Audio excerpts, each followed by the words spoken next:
गोर लागै छी अहाँ सब गोटाके। हम सुरुचि अपन चैनल पर अहाँ सबके फेर से स्वागत करै छी। आइ हम मधुश्रावणी पूजा व्रत कथा के दोसर दिनक कथा लऽ के प्रस्तुत छी। आशा करै छी अहाँ सब गोटाके नीक लागत। दोसर दिनक कथा। बिहुला ओ मनसाक कथा। मनसा महादेवक मानस पुत्री छलीह। ओ जन्मतः युवती भऽ गेलीह। नंगटी रहलाक कारण हुनक लाजक रक्षा हेतु साँप हुनका देह में लेपटाइ गेल। एहि सबसँ गौरी अप्रसन्न भऽ गेलीह। तेँ हेतु मनसा के कैलाश त्यागी अन्यत्र जाय पड़लनि। महादेवक कृपा सँ ओ मृत भुवन चलि एलीह। हुनका इच्छा छल जे लोक हुनक पूजा करय। ओहि समय में मृत्यु लोक में चंद्रधर नामक एक पैघ सौदागर रहय। पैघक देखौंसी आनो लोक करैत अछि, तेँ मनसाक मोन में भेल जे पहिने चंदुए हमर पूजा करय, तऽ देखा देखी आनो हमर पूजा करय लागत। चंदू महादेवक परम भक्त छल। ओ महादेव के छोड़ि आन देवताक पूजा करब नहि गछलक।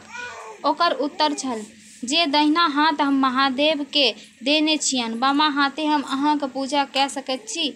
मनसा के ई नहि जचल। ओ तमसाए गेलीह। चंदूक 6 गोट बेटा के ओ साँप सँ डसबाक मारि देलनि। चंदू के बुढ़ारी में पुनः एक बेटा भेल। हुनक टिप्पणी देख ज्योतिषी कहलक जे इहो बेसी दिन नहि जीताह। हिनका विवाहक दिन कोबरी में साँप डसि लेत। चंदू अत्यंत दुखी भेलाह, किंतु साध्य कोन। ओहि बेटाक नाम लक्ष्मीधर पड़ल।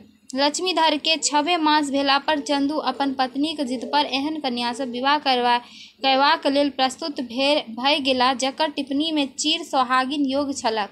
ओ पहाड़ पर एकटा एहन कोठा बनबौलनि जे सब दिस सँ निमुन छलैक। बिजनी आ बिढ़नीक पहरा पड़ल जे ओहि परोपट्टा में कोनो साँपक नहि आबय देत।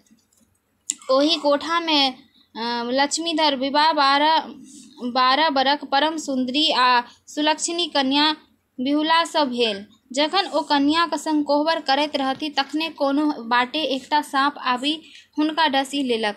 लखनदर तत्काले मरि गेलाह। लोक सब हुनका दाह संस्कार लेल गंगा कात लए गेल। बिहुला परम सती छलीह। ओहो स्वामीक संग शमशान घाट चलि गेलीह। लोक सबके ओ मुर्दा गड़ाय नहि देलहिन। ओ सबके कहलथिन जे हमरा जेना होयत तेना हम हिनका जियायब।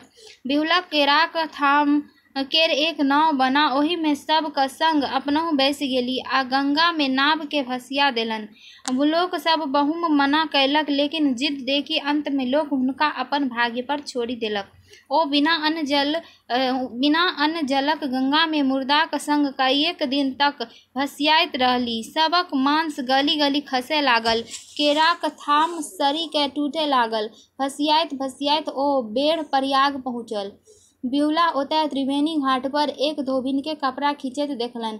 ओकरा संग एक चिलका छलैक। ओ चिलका ओकरा दिक् करैत छलैक, बीच बीच में नुआ खींचि लैत छलैक। अंत में धोबिन ओकरा जान सँ मारि खींचल साड़ीक तर में झाँपि देलक। फेर जखन कपड़ा खींचल भऽ गेलक तखन चिलकाक जिया देलक आ ओकरा काख तरलै माथ पर नुआक मोटा उठाय घर विदा भेल। बिहुला के भेलनि जे एहि धोबिन सँ हुनक काज भऽ सकैत अछि। ओ ओहि दिन ओतय रुकि गेलीह। दोसर दिन जखन धोबिन फेर घाट पर आयल तखन बिहुला अपन सब ओकर कहलथिन आ ओकरा सँ अपन स्वामीक पुनः जीवित करबा में मछति मदनथिन। बिहुलाक सुंदरता, धैर्य आ साहस देखि धोबिन के दया लागि गेलैक। धोबिन बिहुला के संग लए इंद्रक दरबार पहुँचल। ओतय आनो देवता सब छलाह। बिहुला सब देवता के अपन वृत्तांत सुनौलनि आ अपन स्वामीक प्राण दानक भीख मांगल। देवतागण बिहुलाक व्यवहार देखि प्रसन्न भऽ गेलाह आ हुनका दया आबि गेल। ओ सब विषहारा के बजौलनि आ चंदू सौदागरक अपराध के क्षमा कऽ देब कहलथिन।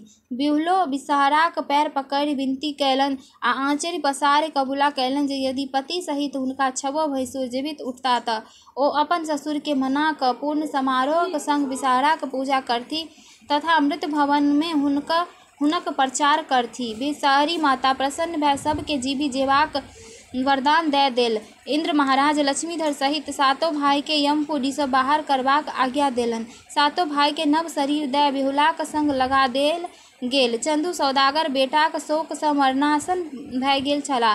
देखनिहारक अभाव में धनो बीत बोहा गेलनि अकस्मात सातो बेटाक संग पुतहुक आयल देख आनंद विभोर भऽ गेला।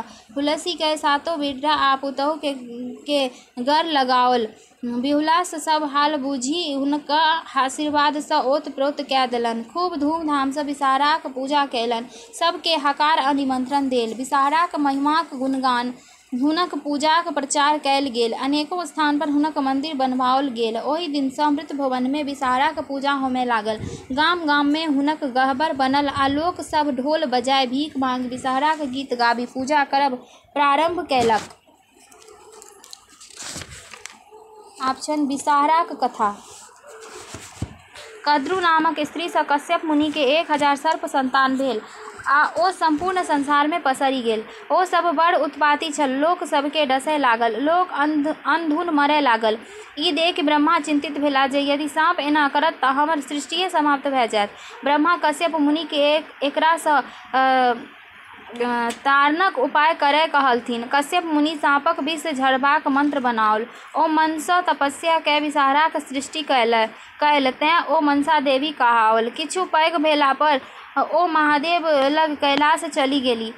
ओतय बहुत तपस्या केला पर महादेव प्रसन्न भऽ हुनका ज्ञान आ मंत्र देलनि आ पुष्कर क्षेत्र जायक तपस्या करबाक सुझाव देलनि। ओतय 3 युग धरि श्री कृष्णक तपस्या कयला पर ओ सिद्ध भऽ गेली। एतय ओ सिद्ध योगिनी कहाओल। एखन तक हुनक विवाह नहि भेल छल। तपस्या सँ हुनक देह सुखा कऽ जीर्ण भऽ गेल तऽ हुनक नाम जरत्कारु पड़ि गेल। तखन हुनका जरत्कारुए नामक बूढ़ तपस्वी ब्राह्मण सँ विवाह भेलनि, ताहि सँ हुनका आस्तिक नामक पुत्र भेलनि। राजा जनमेजयक प्रसिद्ध सर्पयज्ञ में अनेक सर्प मरल, किंतु सब साँप के आस्तिक मुनि अपन प्रभाव सँ बचा लेलनि। अखाढ़क संक्रांति सँ नाग पंचमी धरि विषहाराक पूजा पसिझक पात पर होइत अछि। विषहारा पूजा कयला सँ लोक के धन धान्यक वृद्धि होइत छैक आ साँपक डर नहि रहैत छैक। 12 नामसँ विषहरी विख्यात छथि: जगद गौरी, मनसा, जरत्कारु, वैष्णवी, सिद्ध योगिनी, नागेश्वरी, शैवी, जरत्कारु प्रिया, नागभगिनी, आस्तिक माता, विषहारा आ महाज्ञानयुता। ई 12 नाम लैत रहला सँ लोक के अपना आओर ओकर संतान के सर्पदंशक भय नहि रहि जाइत छैक। ई 12 नाम पढ़ला सँ साँप भागि जाइत अछि। दोसर दिन के कथा के पहिल भाग एतबा अछि आ दोसर भाग जे छनि मंगला गौरी के कथा से हम दोसर भाग में डालब। धन्यवाद।